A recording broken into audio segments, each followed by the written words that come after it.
दिल्ली के मुख्यमंत्री जो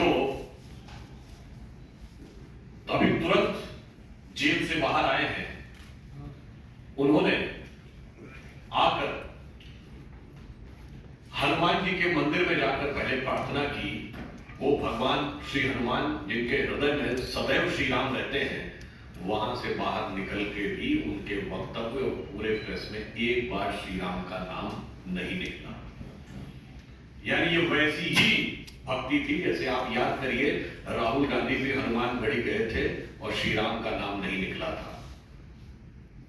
उसके उपरांत मैं ये कहना चाहूंगा, उन्होंने जिस प्रकार की भाषा का प्रयोग किया है और जिस प्रकार की मानसिक विक्षिप्तता का प्रदर्शन किया है, हफ्तुल हवासी का प्रदर्शन किया है, शायद जब कोई व्यक्ति दिल्ली में दारू का दरिया बहाकर और जेल में जाकर वापस आता है तो अक्सर उसकी मनहर स्थिति ऐसी ही हो जाती है और वो वैसी ही अनर्गल बातें करना प्रारंभ कर देता है जैसा दिल्ली के मुख्यमंत्री केजरीवाल महोदय कर रहे हैं। मगर हम एक बात कहना चाहेंगे कि चाहे वो उनके दारू का प्रभाव हो या वो जहां गए थे उसका कुछ प्रभाव हो, एक बात तो उनके मुंह से आया सही निकल गई। उन्होंने कहा कि मोदी जी पीएम बनेंगे और इसके बाद फला फला को प्रधानमंत्री बना देंगे। इसके लिए उनको साधुवाद देना चाहता हूं कि उन्होंने आज ये एक्सेप्ट कर लिया कि प्रधानमंत्री श्री मोदी जी दोबारा भारत के प्रधानमंत्री बनने जा रहे हैं। होता है कभी कभी आदमी दारू पीने के बाद अक्सर पूरा कंट्रोल नहीं रहता तो सही बात निकल जाती है। अच्छा, इतना ही नहीं, वो आगे सक्सेशन प्लान भी बताने लगे कि मोदी जी रहेंगे, इसके बाद कौन कौन रहेगा। यानी आने वाले लंबे समय तक भारतीय जनता पार्टी के प्रधानमंत्री रहेंगे, ये तक बताने वाले ये ना बता पाए कि जब वो जेल में थे तो प्रधानमंत्री के बारे में बातें करने वाले खुद मुख्यमंत्री के रूप में जेल में थे और ये ना बता पाए कि उनका सक्सेसर कौन होगा। सोचिए, यहां तो इतनी लंबी लंबी बातें बता रहे हैं और खुद किसी भी एक व्यक्ति के बारे में वो ये नहीं बता पाए कि कौन रहेगा। बाकी सब उनके जो नेता, और इसके उपरांत उन्होंने एक बात कही, तानाशाही की बात। उनके वक्तव्य को कोट कर रहा हूं, उन्होंने कहा जब जब हमारे देश में तानाशाह आया तब तब जनता ने उखाड़ फेंका।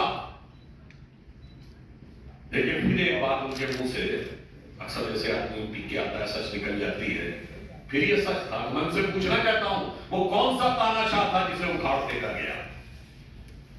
आज उन्हीं के तो दमने रहमत में जाके आप खड़े हो गए और तानाशाही की बात क्या होती मैं याद दिलाना चाहता हूं। माननीय प्रधानमंत्री जी के बारे में क्या क्या शब्दों का उपयोग नहीं किया गया है।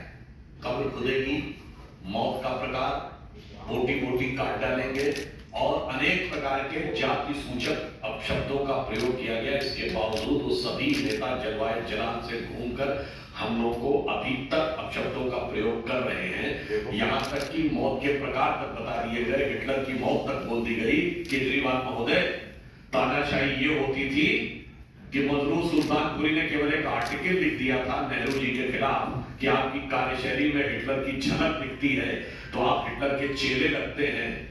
2 साल जेल में रहे थे, आपने अभी वो देखा नहीं है और आपको न वो याद है जिसमें पूछिए लालू प्रसाद यादव जी से, अन्य लोगों से तानाशाही क्या थी।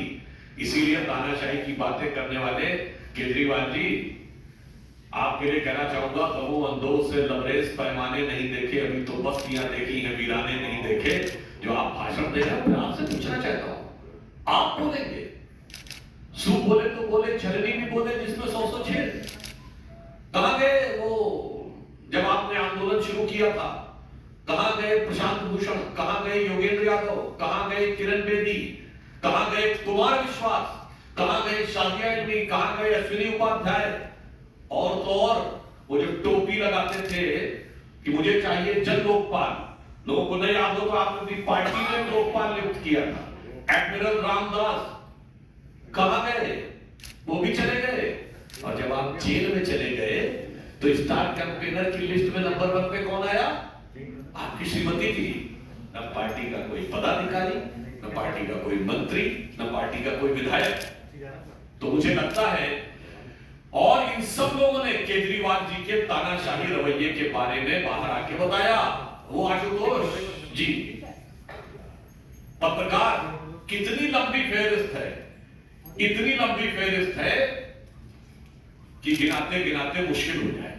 परंतु एक गंभीर बात भी मैं कहना चाहूंगा।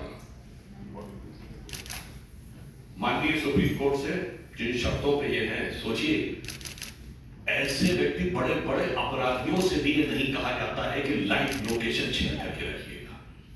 मेरे विचार से शायद न्यायालय ने जिन जिन लोगों को पैरोल पे छोड़ा होगा या बेल पे छोड़ा होगा, ऐसा नहीं कहा गया होगा। वो तो अलग कहा गया है कि साहब आप फाइल नहीं साइन करेंगे, ये नहीं करेंगे। ये कहा गया लाइव लोकेशन शेयर करिएगा। और सर्वोच्च न्यायालय ने अपने जजमेंट में बहुत साफ कहा है कि मेरिट के ऊपर वह ये निर्णय नहीं कर रहे हैं। और दूसरा, उन्होंने एक महत्वपूर्ण शर्त लगाई थी कि केस के बारे में वक्तव्य नहीं देंगे। केजरीवाल जी ने साफ साफ कहा है कि उनके ऊपर केस छूटा है। यह सर्वोच्च न्यायालय की सीधे अवमानना है कि पहली बात, न्यायालय ने कहा था आप केस के बारे में कोई वक्तव्य नहीं देंगे। उन्होंने केस के बारे में वक्तव्य दिया। उनको बेल ऑब्लिक पैरोल पर छोड़ते समय जो सर्वोच्च न्यायालय ने कहा कि वो मेरिट के ऊपर नहीं है, उन्होंने सीधे केस की मेरिट पे टिप्पणी कर दी। तो मैं माननीय सर्वोच्च न्यायालय से भी आग्रह करूंगा कि इस विषय पे भारतीय जनता पार्टी आग्रह करती कि आप कृपया ध्यान दें कि ये सीधे सीधे सर्वोच्च न्यायालय की बात का माहौल उड़ाना हुआ है। और उससे बड़ी बात हो गई, अभी इन्होंने बाहर निकलकर अनाप शनाप बोलना शुरू किया। मैं आप लोगों से कहना शुरू करूंगा, ईडी की जो चार्जशीट है उसको जाके पढ़ लीजिए। किस किस प्रकार की बातें, पैसे का ट्रांजैक्शन, ये सारे फैक्ट बातें हुई हैं। इसीलिए सर्वोच्च न्यायालय ने कहा कि केस की मेरिट अपनी जगह है, उसके ऊपर ये कोई निर्णय नहीं है। उसके बावजूद ये बोलना बहुत आपत्तिजनक और वैधानिक और कानूनी दृष्टि से ये एक प्रकार से अपने अपराध को और बढ़ाने वाला है। परंतु आप एक और बात देखिए, हुआ इधर ये बाहर आए नहीं कि एक जगह से सरहद पार से सदाएं आ गई। पाकिस्तान के पूर्व मंत्री फवाद चौधरी, जो पहले जवाहरलाल नेहरू जी को महान सोशलिस्ट, राहुल गांधी को साहब कह चुके हैं, मोदी जी को हटाने का संकल्प कर चुके हैं, वो पाकिस्तान का पूर्व मंत्री केजरीवाल जी की तारीफ करने लगा, स्वागत कर दिया। मतलब स्वागत दिल्ली से लेके और इस्लामाबाद तक दिखाई पड़ने लगा। इसके बाद अब किसी के मन में कोई किंतु परंतु नहीं रहना चाहिए। और सुनिए वो क्या क्या बातें बोल जाते हैं। पहले तो उनके पास पता नहीं कहां से क्या आता, पहले कहते थे मेरे पास फला अधिकारी के बारे में पता है, मुझे ये भी पता है। अब वो ये कहते हैं कि प्रधानमंत्री जी बात करते हैं तो उनकी पार्टी के बारे में ज्यादा बात करते हैं। मतलब ये सीधे सीधे चुनौती हो गई कांग्रेस पार्टी के लिए। यानी मियां बाहर आए नहीं कि कहने लगे सबसे इंपॉर्टेंट तो अब हम हो गए विपक्ष में, यानी कांग्रेस पार्टी को सेकेंडरी कर दिया उन्होंने। तो मुझे लगता है कि जिस प्रकार के उन्होंने ये बातें की हैं, ये बहुत गंभीर है। भारत की राजनीति